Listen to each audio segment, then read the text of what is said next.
Hello, hello, hello, hello, Kingdom people. I hope, let's see, let's get situated with this. I have to get a mic for my laptop. I have a mic for my phone, but it doesn't work for my laptop. So, no, I think it's this side. Hold on.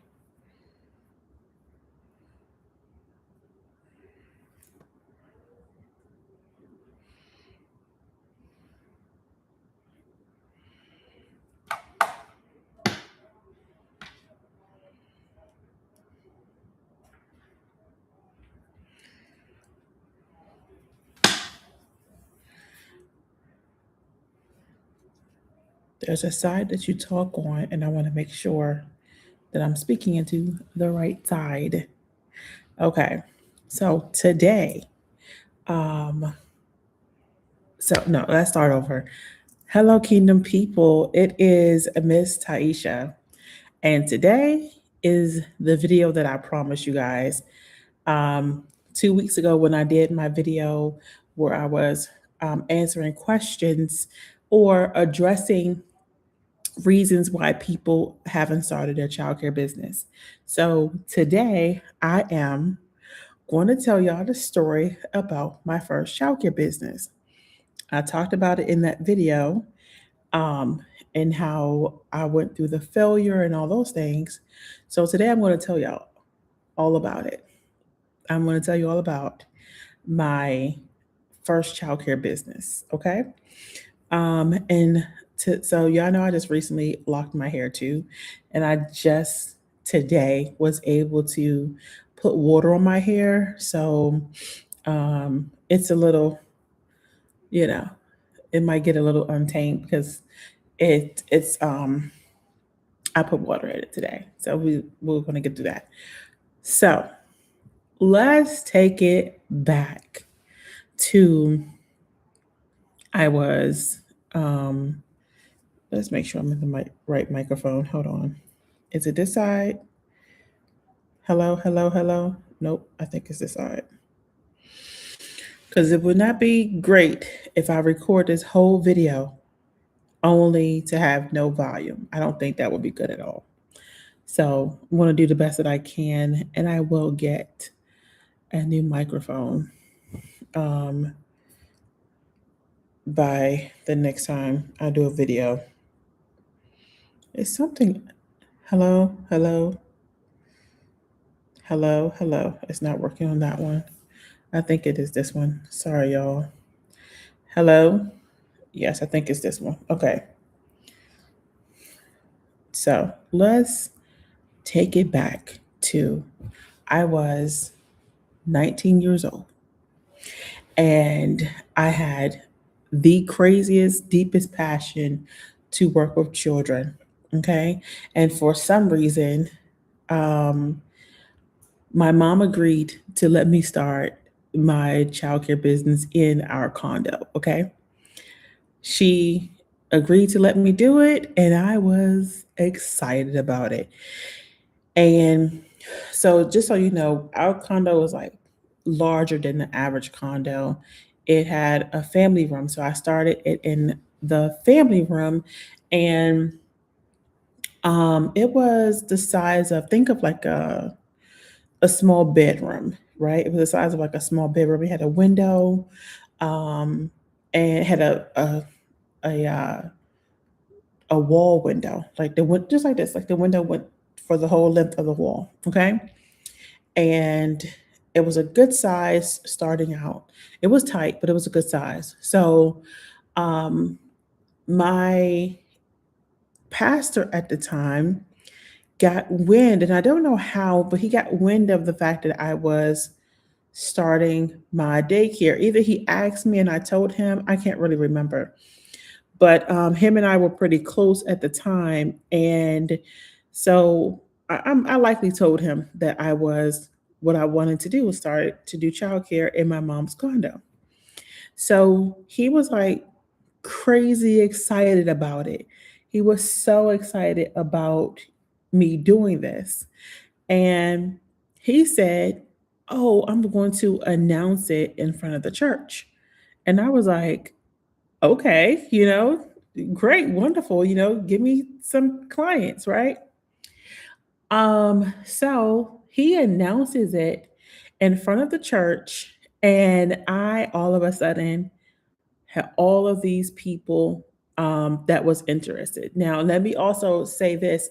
I was also doing children's church. I was also the person who was over the children's church. So the parents already knew me because I was taking care of their children in children's church and teaching their children in children's church. So I start and I have let me think. I get two full-time children and no, sorry. I actually had two full-time children from the church and then I had my godchildren at the time were young.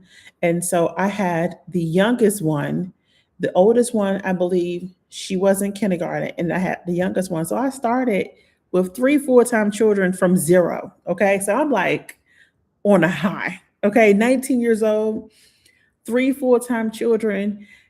I'm on a high. And then um I'm sorry, y'all. I'm also live on Instagram as well. Instagram, come on over to YouTube at Taisha Wright. I'm going to end this right now, and I'll see you guys when you get over here. Uh,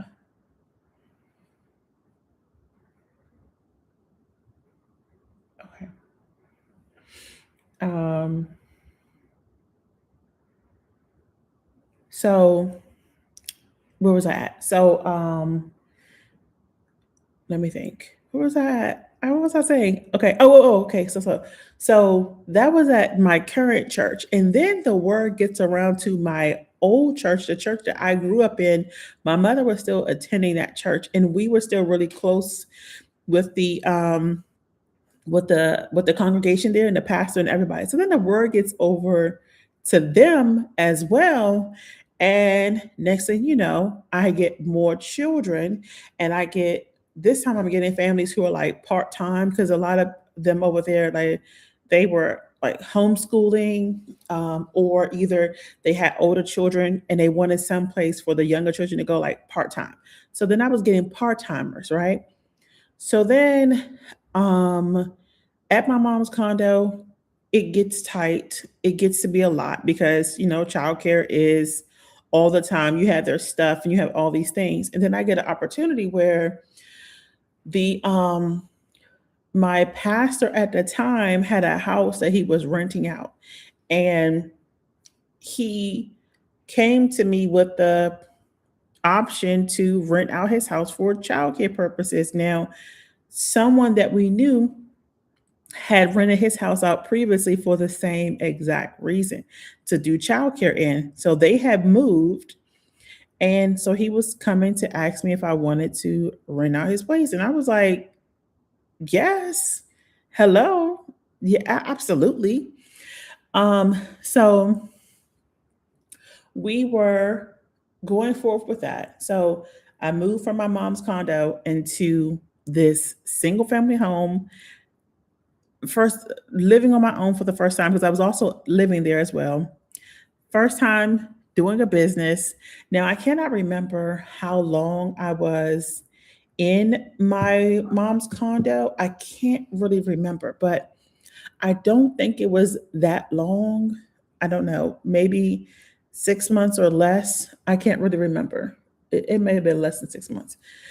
So I move into my pastor's house and he charges me a rent at a certain price. Okay. Matter of fact, y'all, I'm just gonna tell y'all how much it costs. I don't have no, um, I'm a transparent person. I don't mind sharing that part. So he initially is charging me, it was 700 or 750, but I think it was $700. He's charging me 700 a month. The house is small. It is a two-bedroom, one bathroom. The kitchen was a great size. It was literally a five-room house.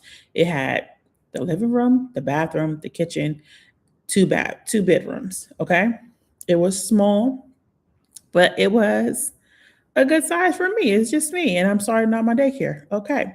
Now, let's talk about getting bad advice. So, I did not get this childcare business licensed, okay?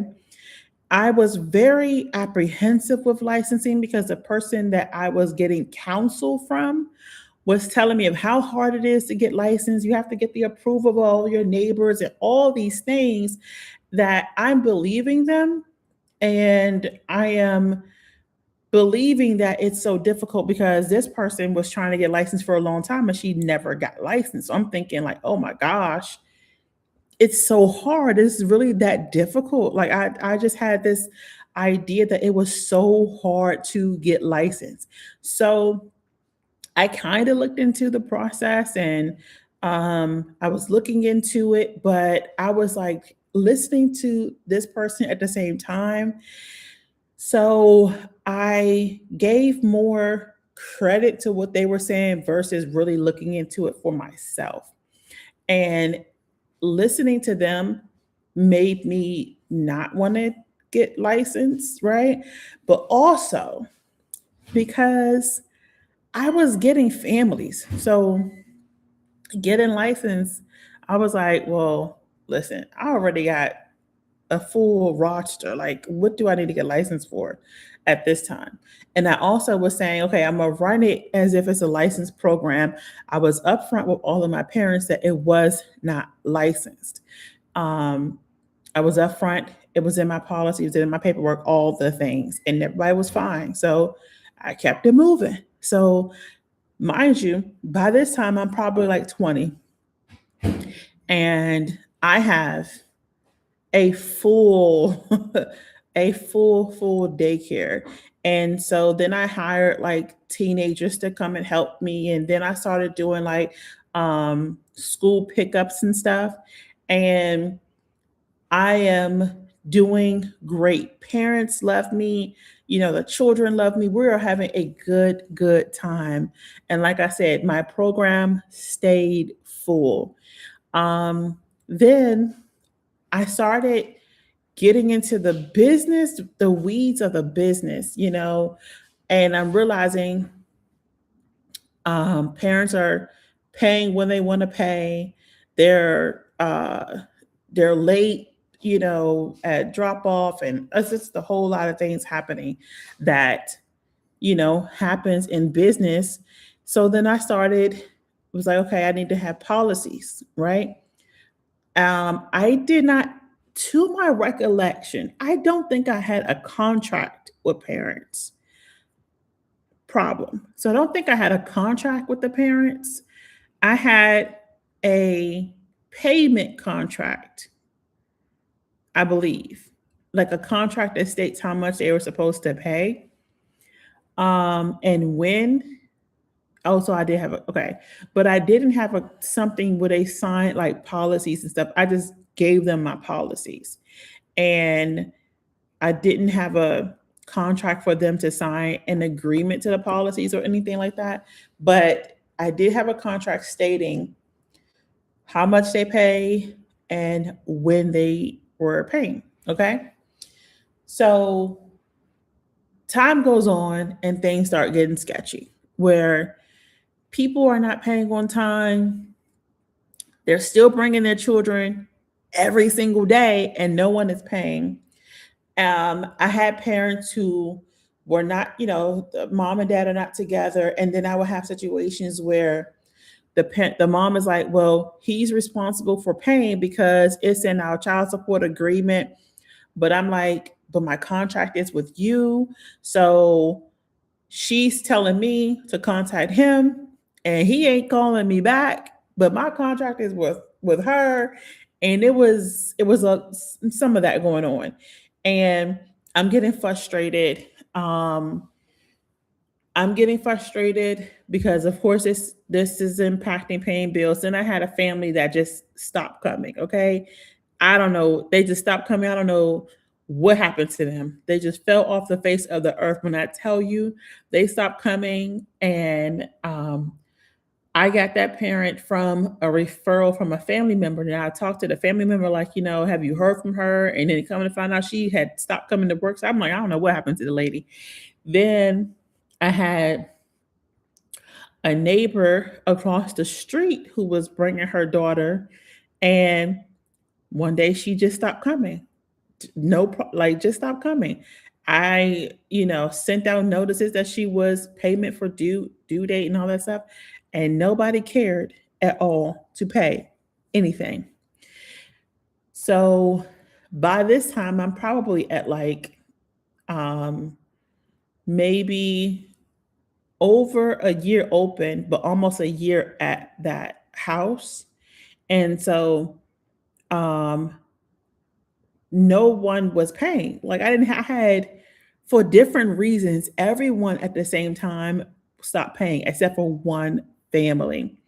Um, Only one family continued to pay.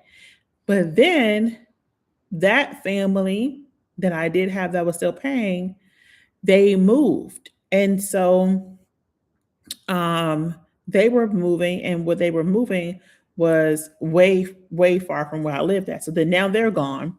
And so now I have about what, six families roughly, maybe six or seven families, and no one is paying a thing. I'm not getting paid. People are doing whatever they want to do. Those who are paying, they're paying when they want to pay. So it's almost like still like I'm not getting any, they're not paying.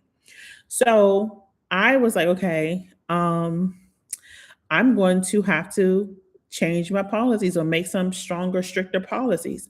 So I decided that I was going to change my policy that everyone had to pay tuition on, I think it was Wednesday.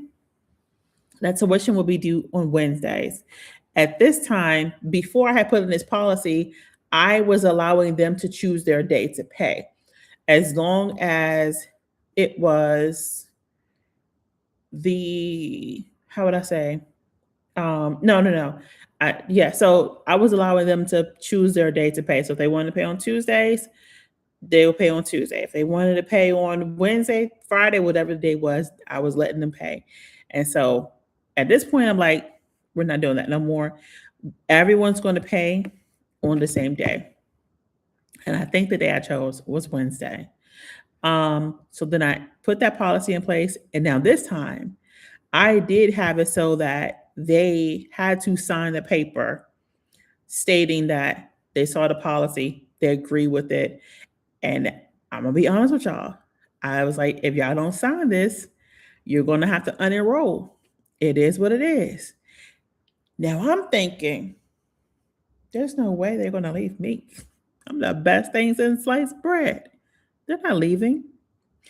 But they left. They for sure left. And I learned the lesson that if you're going to say something, you're going to have to be prepared for those who call your bluff, basically. Those who say, okay, well, we got to go. So I lost literally at that point, I think I lost all of my clients. At first I still had one that was still left. And then they initially left too. Now, mind you, this whole time I did still have my godchildren, right? Um, they were still consistent. Let me say that. Let me say that first. So they were still consistent, but I also had my godchildren's cousins. They were not consistent. But my godchildren, they were consistent and their parents were consistent to pay. So I put in this policy, everybody roll out, and I'm stuck. I advertised like a little bit around, like I took the young people that was working for me, we put out flyers and stuff in the neighborhood, but I really didn't do much because I was just like stuck, like super stuck. Bills are due, rent's due, insurance is due, all the things are due, and I don't have nothing. So at this time, y'all, I didn't know nothing about marketing a childcare business. All I knew about was putting out flyers. That was it. Putting out flyers, spreading the word. I spread the word. My church knew, um, but I did not know how to take advantage of marketing and marketing systems. And, other than word of mouth was the only thing that was successful for me. And all that dried up. And I got like stuck. I don't know if no other word for it other than like stuck. And here I am with these big girl responsibilities, okay, paying your rent. Oh, wait a minute. I forgot a very vital part of this story is that roughly about 3 months of me moving into this house that I was renting from my pastor at the time, he saw how successful my business was going and he increased my rent by $300. So I was paying $700. He increased my rent to $1,000. And that what I at the time I was kind of like, I didn't know, I was young. So I was like, well, I can pay more. So it's not really a big deal because I could pay the extra $300. It wasn't really a big deal. My mother was livid about that. Um, Now I see that he really took advantage. Yes, that's expensive. Yes. And you talking about going up, we had at least, y'all. Now I know, this is 20 something years later. I'm 43. At the time I was 19, 20. I know now why my mother was so livid. We literally had a lease agreement and he went up 3 months after I know it was less than 6 months after I moved in.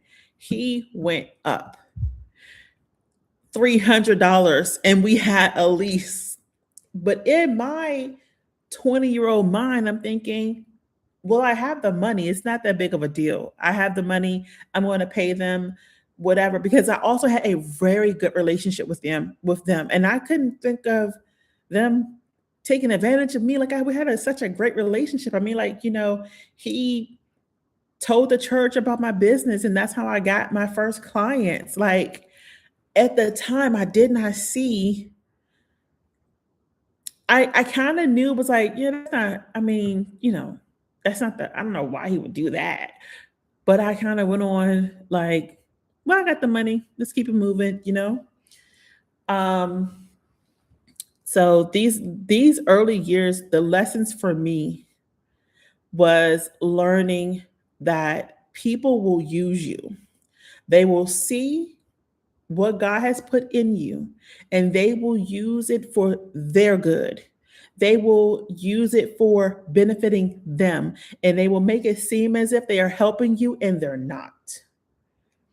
That was my lessons from my teenage years, my 20s. Okay.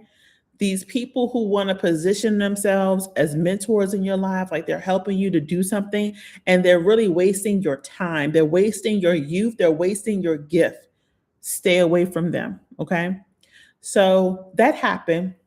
And I wanted to go back and let y'all know about that. So my rent went up to $1,000.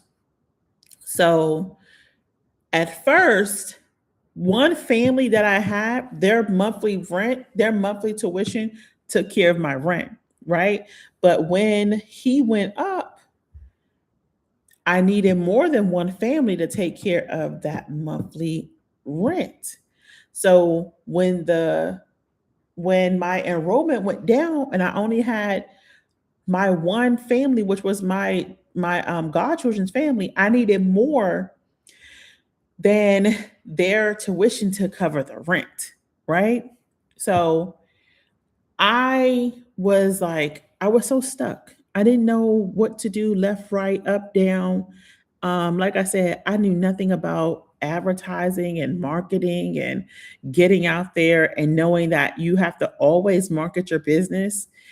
So that's a lesson that I learned from that first childcare business. This is why when I started over again, I never stopped marketing.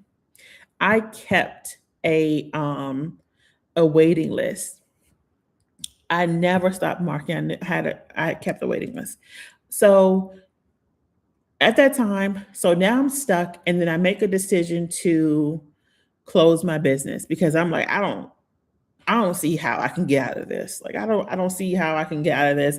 And when I say I made that decision so fast, y'all, I made that decision so fast. I probably tried to get children for like maybe a week or two. But all I kept seeing in my mind was the longer I stay here, the more money I have to that I'm going to be owed to someone. Like that's all I kept thinking about. And I'm walking the streets of my neighborhood handing out flyers and stuff. And back then you making flyers on what's that thing? On Microsoft, and you got to do all that. Was very tedious. Got to go to the library, print off the flyers. So I'm printing off the flyers. Mind you, you're paying for the flyer. The flyer is like 5 cents a copy or whatever it was. So I'm having to pay for that. It was a lot. Okay. It was a lot. So I decide I'm going to um I'm going to close this childcare business. I'm at that time where I'm making that decision. But then I get yes, Microsoft Word with Word Art, and I thought I was doing something. Well, back then I was doing something. Yeah, that's all we had. That's all we had. So I was providing childcare for my old church. I think they was having an event, or I went there for something. I can't remember. And the other lady I used to work for in her daycare, she was saying how she have recently moved into this house, and she was opening up her daycare, and she was like, "Oh my gosh, we can do this together." And I'm thinking, that's the door open for me. That's it right there. And so, oh hey, I didn't know you were working today. So um I'm thinking, this is the opportunity. Hello, Lord. Thank you, God. Oh my gosh. Because I had worked with her in her other daycare. She's the one that saw the gift in me to work with children when I wanted to be a lawyer. Oh my gosh. This is gonna be amazing. And their house was big enough that I could it had a room in the basement that was a master bedroom size. I could stay there. I could bring over all my childcare materials and do daycare with her. That sounds amazing, right? Isn't that so great? No, it was not. It was not a great experience. So I left from owning my own. I paid that money back to I paid them up. So for the first time in my life, okay, I borrowed money from a family member, and I think I borrowed like $1,000 so I could pay that rent. Yeah, it was like $1,000 so I could pay the rent. Y'all, to know Miss Taisha, to know I don't want to owe nobody nothing. And I was 2021 at this time, and I had that mindset that owing somebody something is something that I did not want to do. So when I tell you that I borrowed money from that family member to pay the rent for that month that I was leaving, um, it was like I had a noose around my neck. I felt like I was drowning, y'all. I had a noose around my neck that was just weighing me down, a noose that was connected to all kind of bricks weighing me down.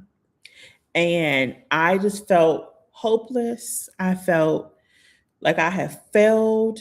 I felt like, I mean, it was just like the worst of the worst feelings. I just felt like I just let everybody down, let myself down. I don't know what I want to do with my life, all the things, right? So I leave from there, and I go to helping this friend,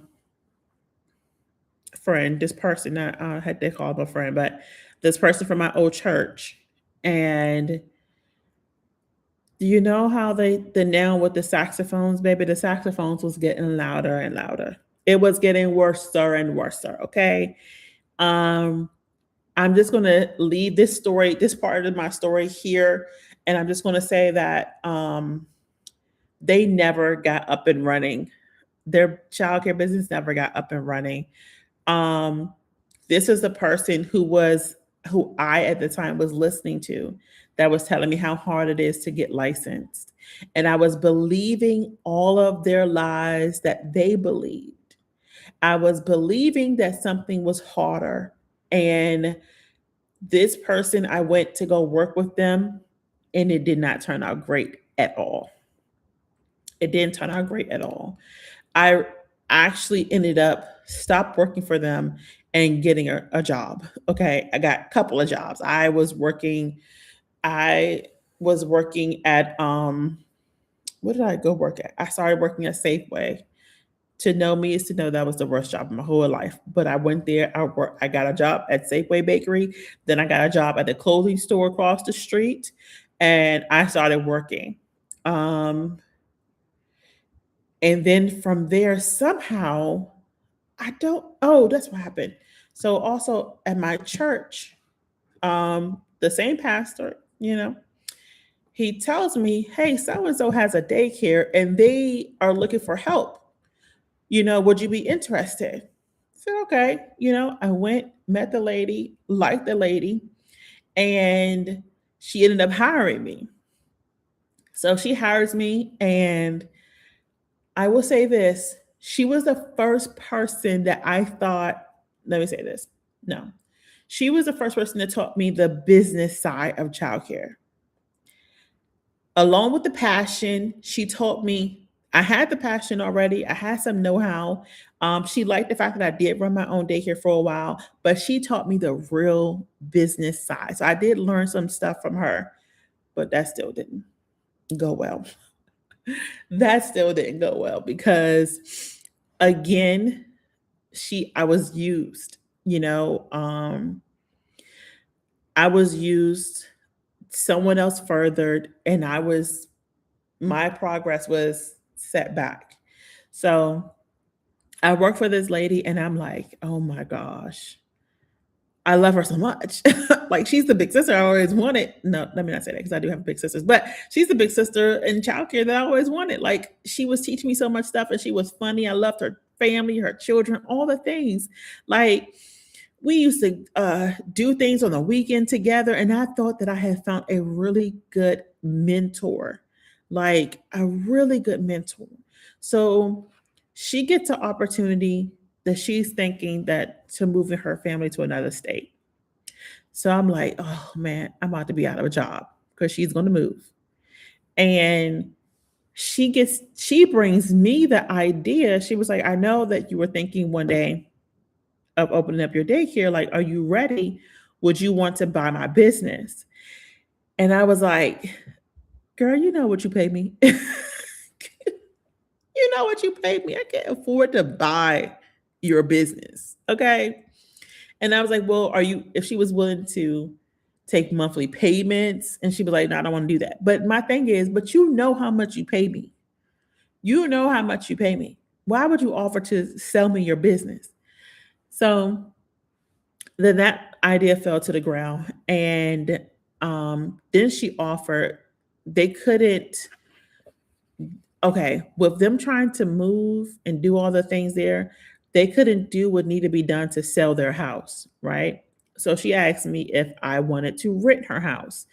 I was like, okay, I may be interested in that. So rent her house, and I was going to start my own childcare business in her house, but not on her license, getting my own license.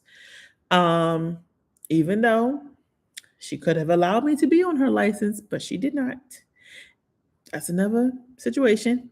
Um, so it's decided I'm going to rent from them. So she first starts yet again with one number with what I'm going to rent. And then she changes the number. She ups the number. And I'm like, okay, that's a lot. It's a lot. Um, so as we're preparing, I'm prepping and everything to get into her house, she tells me she's going to go to this big thrifting thing that happens in our area with where people sell where people consign children's material, children's stuff. I can't go because I have to work. I am running her business. So she goes and I say, okay, if you're gonna go, um, can you find me a changing table? Because you have to have a changing table to get licensed. So at this time, I'm preparing to get my license. I'm buying all the materials. She has helped me to know what materials I need. And one of the major materials is a changing table. So she goes to the consignment and she comes back and she's like super excited. She's like, I got good news and I got bad news. So I'm like, what's the bad news first? No, she said, well, no, let me tell you the good news first. The good news is I found a change the table. So I'm like, oh my gosh, that's wonderful. And then she's like, it was only X amount of dollars. I can't remember what it was, but it was like super cheap. And she was like telling me all about this changing table. She was like, it's like brand spanking new. And she tells me how much it costs. It's like super cheap. Da, da, da. I'm like, I'm excited. And then she's like, but the bad news is I'm going to keep it for myself. And I'm like, what? And she's like, yeah, I know we're moving, but I kind of think I'm going to start back up my daycare when I get there. So I think I should have them. I think I should, I'm just going to take a couple of things with me. Mind you, if she's starting up her daycare again, she has a changing table.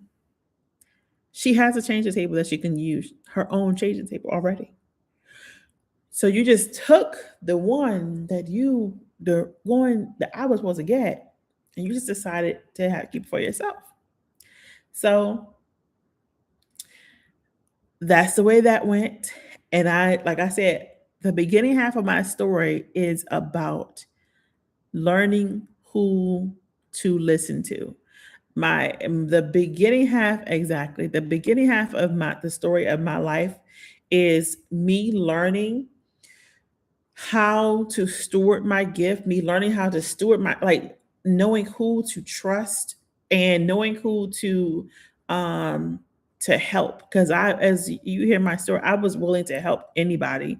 Um as I just was. And a lot of people who God sent to help me decided and chose not to help me unless it helped themselves. They helped themselves. So I want to sum this up because this is about the first daycare. Now we're on to the second daycare. So this is the ending for when I started my first daycare and how it failed. Now you know all the ins and outs of how it failed. So at this point, when I started working for the lady and I started renting from her, that's when I started my other daycare business. And when I started that, I told God, I said, I will not give up on this business like I did the first business. I literally just gave up. I felt stuck that there was nothing else for me to do. I thought I had did all the things that I could do. But here's the thing that I know for to be true. You don't know what you don't know. You don't know what you don't know. And if the people that God sent you to tell you don't tell you, then you're not going to know. And I do believe that God had people who were supposed to tell me things, but they didn't. Because if they told me this information, it wouldn't benefit them that they think it won't benefit them. But they're negating the fact that God will do for you if you are obedient to tells you to do.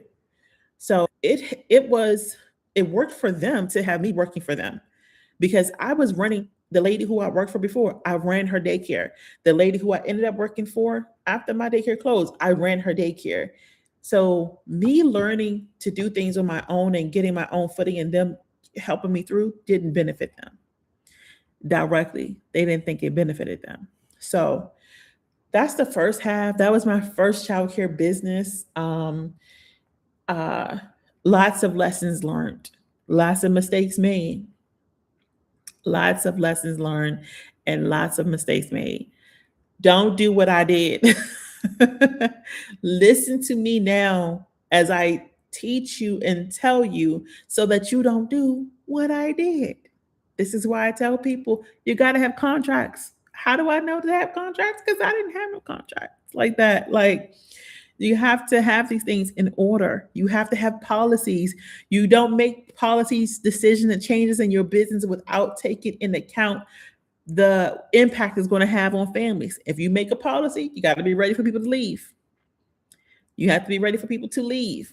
And I put in a policy and I was like, they leaving? Y'all leaving me? I didn't think they were going to go anywhere, but they did. But they did. So you have to be prepared for that. And this is why another lesson I learned was to never stop marketing. Why did I always market when I had my second childcare business? Because I learned from my first childcare business that you don't ever stop marketing.